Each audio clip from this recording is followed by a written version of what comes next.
You know, I've said that I would shoot a Centerfire match one day, and I think we've said that for long enough. I signed up, I'm committed, we're doing it. We're starting off with a Pro Series 2 day. Let's get into it.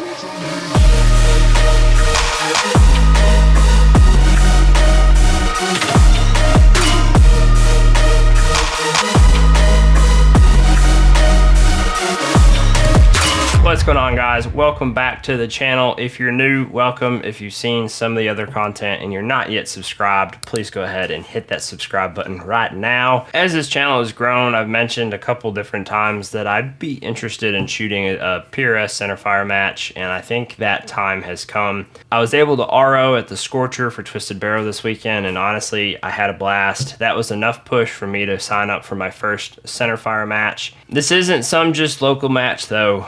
I signed up for the Two Rivers match by Sig Sauer. It's a Pro Series 2 day that, if it's anything like the Scorcher, is going to bring some serious national level competition here to the state of Arkansas.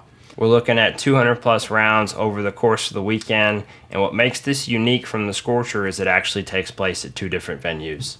Day one of the match itself will be up in the Ozark Mountains near the Buffalo River. As far as I know, there's never been a match hosted on this place. They gave us the GPS coordinates, but it looks like it's just a piece of land that's owned by a farmer. I think it's going to provide a unique challenge in that all of the shooters are going to be on a level playing field. There is no home field advantage for day one. Day two, obviously, is a little bit different. There's going to be a lot of people that have shot at Twisted before or regularly. So that'll be a little bit more of a normal match flow, but I'm really looking forward to day one. I think shooting up in the mountains is going to be a lot of fun. And it's not something I've done before, even in rimfire. But 2 day matches are tough. I think we're looking at about 20 stages, so making sure to keep your head in the game, make sure your equipment's up to the task, and so that you can successfully get through the weekend is going to be number one. Given that this is a Pro Series match, I am expecting some smaller targets. I think one of the biggest things I'm trying to be cognizant of is the conditions on day one is going to be vastly different than the conditions on day two. Winds, temperature, elevation, humidity. I mean, we're going to be 3 hours north of Twisted Barrel for Saturday, and then we'll come south and we're going to be in the River Valley for Sunday. So why do this? Why jump feet first into a Pro Series 2 day when I've not even shot a single Centerfire match before? Honestly, I think it's going to be fun. We've got a couple friends that are shooting it. I want to test myself. I'm curious how much my experience with rimfire is going to carry over to Centerfire. I think there's two big differences between Centerfire and rimfire. First being recoil, which makes sense. Second is I think the Centerfire guys approach props differently than the rimfire guys do, and I think that's attributed to recoil. We, as rimfire shooters, tend to bag props a lot more. When I was watching the guys this weekend at the Scorcher, they used rear support as much as possible. Sometimes that was a tack table, sometimes that was rear tripod, but either way, if they could get 2 points of contact on the rifle, that was their preferred method. One of the biggest draws for me to shoot this series is that it's the first of its kind. I think it's going to make a couple really dope YouTube videos. I kind of want to adopt a little bit more of a vlog style approach. I'm still going to make sure that I'm locked in and can compete when I need to, but I think sharing a little bit more of the check-in day, overall venue experience, maybe share a little bit more of my thoughts and opinions like on the clock during the day. I don't know how that's going to look yet. I think it's going to be tough because every time I've wanted to do that before, the flow of the match gets in the way, and then I end up wanting to focus on my shooting because that's ultimately why I'm there first. But I'm going to try and make a concerted effort to change the format of the videos and make them a little more vlog style. To be honest with you, the other reason that I want to do this is the prize tables at Centerfire matches are way better than the prize tables at rimfire matches. My expectation going into this is to learn, but it's just cool seeing the amount of support that the Centerfire matches have and what the prize tables draw in. So let's get into the nitty gritty and talk about what we're shooting. At the core of this build, we have our Aero Solus Action. It's a Remington 700 copy, 60 degree throw, I believe. That locked in. We're also shooting a Trigger Tech Diamond 2-stage flat trigger, that 100% locked in. For the optic, I am borrowing the razor off of my Rimex. I want the best glass possible, and this is what I have at my disposal. Now for a couple of the unknowns or to be determined. As she sits right now, there's an outlier barrel on this Aero Precision Action. It's chambered in 6.5 Creedmoor. I have not shot this rifle yet. I have concerns about the outlier barrel because it is a barrel nut system. When I first installed the barrel, I thought I had it tight enough. I went to spin on the muzzle brake and I actually spun the barrel in the action even though the barrel nut was tight. I took it back apart, I rehead spaced it. I ended up saying screw it and I put channel locks on the barrel nut. I know. I hear some of you talking smack now, but I needed to get the barrel nut tight. Outlier says that a 1 1/4 inch wrench or crow's foot should fit the barrel nut. That's not true in my experience as well as others' experiences online. Everybody that I've seen in the forum says that when they try and use a 1 1/4 inch, it ends up rounding the nut off before you can get any torque on it, which was my experience. I don't give a shit about appearances at this point, so we just put the channel locks on her and sent her home, double checked headspace, everything was good. So we're gonna try and shoot it this weekend, make sure everything stays tight. But that is a concern though, because if the barrel nut loosens during the match, I'm done, I'm screwed. So I'm planning to practice a good bit with this setup prior to the match to work out any kinks. I'm gonna keep an eye on it. If I think there's any possibility of this backing off, I'm probably gonna send it on a pre-fit from Northlands, or I may reach out to Mark at Redix and see if he's got anything that he can spin me up quick. But we're doing this on a budget. I don't have a ton of money to sink into this because there's other things I do have to buy. So if I don't have to replace the barrel, great. As far as what we're putting the barreled action in, this is a Graybow Ridgeback. In Centerfire in general, I noticed that they shoot stocks. I haven't shot with this yet, so I don't know if I'm gonna like it. I'll try it, but worst case, I'll put this barreled action in my Elite that my Rimex is in, and that way it's at least comfortable and consistent with what I'm used to shooting. So the other thing that I'm trying to work through right now is a bipod. I have my Atlas cow here on the front. I love this bipod for PRS. It's easy to deploy and adjust, but specifically in the notes for the match, they call out needing a taller than normal bipod. I don't know what that means specifically, and they're not really giving us a lot of information. So I think I'm gonna try and pick up a SkyPod double pull. Hopefully that should be tall enough for whatever situations we get ourselves into or have to shoot from, but I am looking at picking one of those up as well. Just to make sure I covered it, the barrel is chambered in 6.5 Creedmoor. I don't have a load worked up or anything yet. I'm guessing I'm probably going to be shooting 140 grain ELDM Hornady bullets. I would love to shoot the burgers, but to be honest, I need to practice as much as possible between now and the match.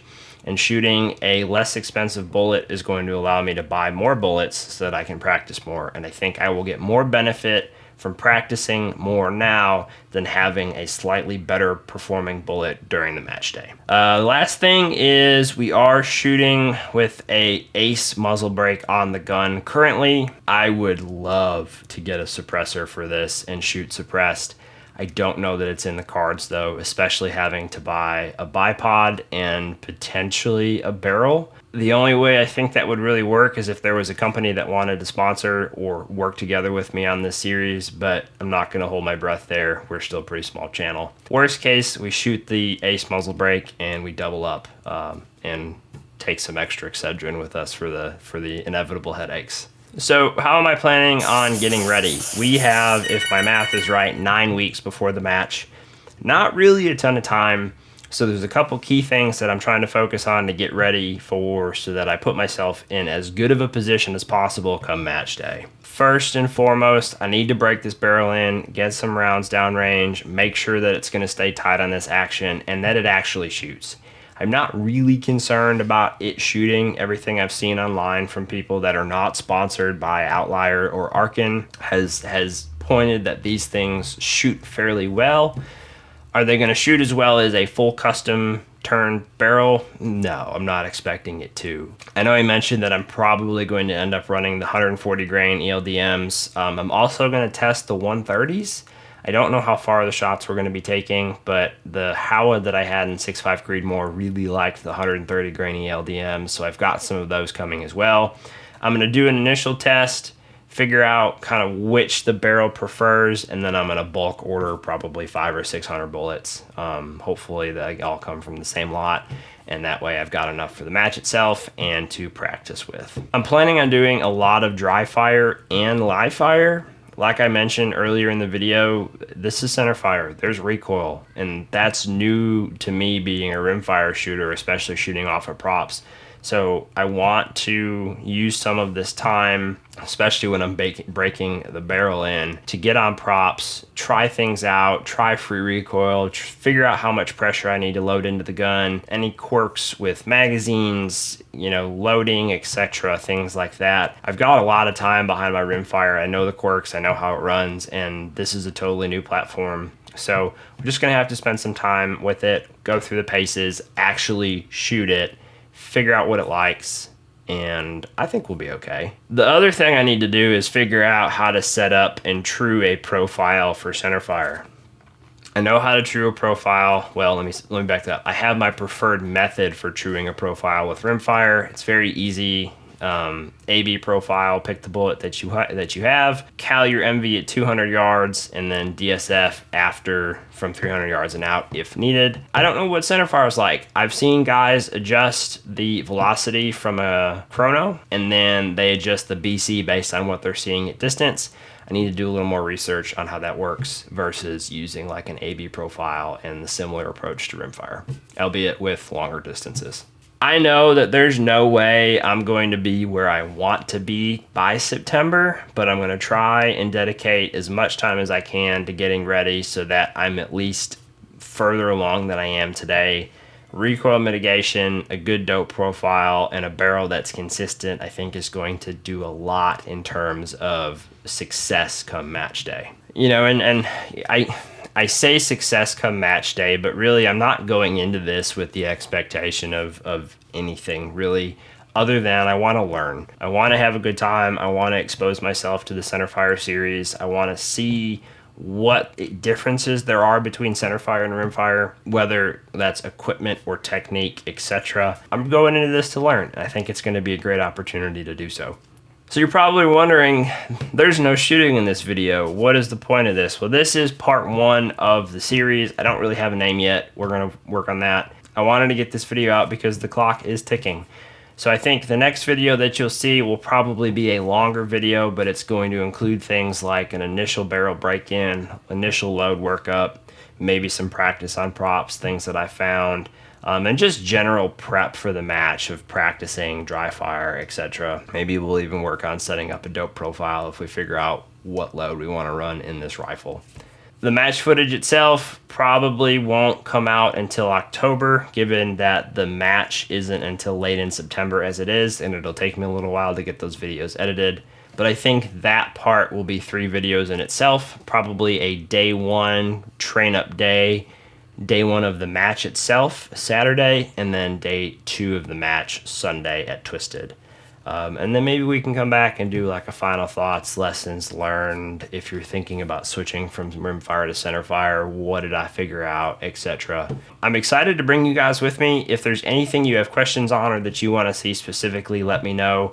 I'm going to try and do a better job of documenting the match itself with like drone footage, the stages, etc. Because I feel like that's something that I lack sometimes in the videos when I go back and watch them, but it's also tough when you're trying to also shoot and run the camera. So it's kind of a balancing act, but we're gonna see if we can make it happen. If you guys have gone from rimfire to centerfire, or if you have any tips, things that you think I need to know, go ahead and drop them in the comments down below. I need all the help I can get at this point. I appreciate you guys watching. I hope you're as excited as I am, and I'll catch you next